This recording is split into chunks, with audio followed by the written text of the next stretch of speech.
Welcome back to the messiest garage east of the Mississippi.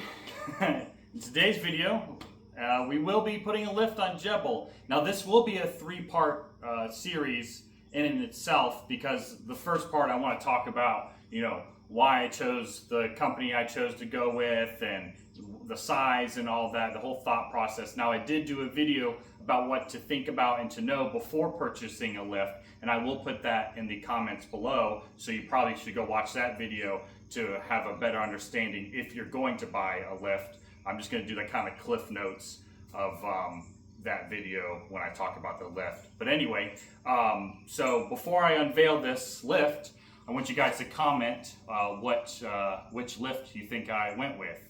But without further ado, let's see. Oh, what are you doing here, Ope? You're not supposed to be here. It's we're doing the fixing the Land Rover video, not mastering the trails, which I will be doing a mastering the trails video next week.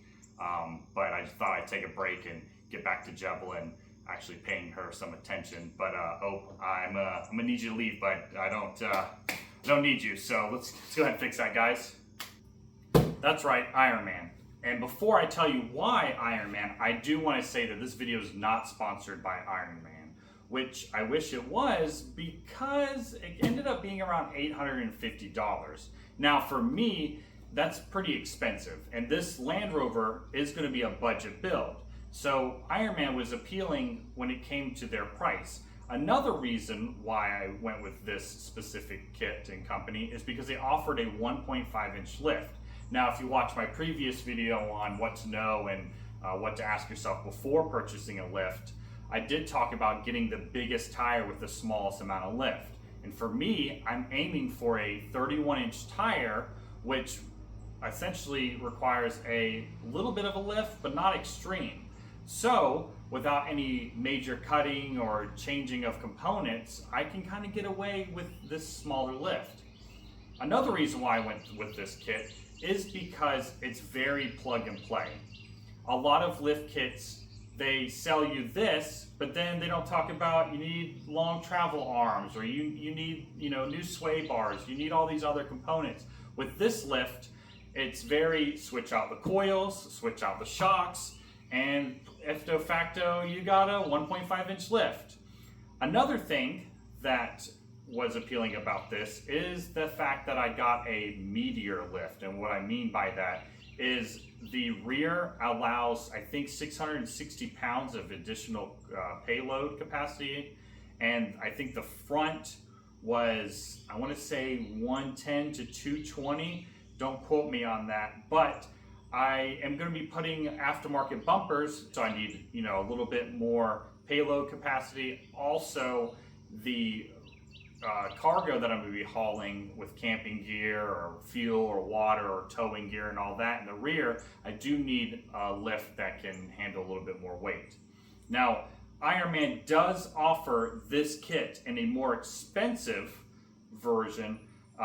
That kit has a different shock, and I think the coil is made differently, which if you don't understand that, put a comment in the comment section below, and I might do a video about how coils are built, or what's the difference between cold rolled steel versus other options. But anyway, that's essentially why I went with this Iron Man kit and Iron Man in general. So let's go ahead and unbox this and see what we get. Now, though I'm not showing you the whole kit, I did get 4 coils and 4 shocks, but I'm not having all those boxes up here because this table cannot handle all that weight. So here's your 2 coils. Now, they are wrapped pretty nicely. They don't look like they're gonna have any break or chip or anything like that. So there's one of them. Let's look. And I didn't know that these were going to come out green. I know that they show it on the box and stuff like that, but I'm actually kind of glad it was green, because my favorite color is green, and they are very nice green, and hopefully when I do some off-road videos and I have the camera underneath the vehicle, you guys get to see these beautiful green shocks, or sorry, beautiful green springs in action. And then here comes the shock.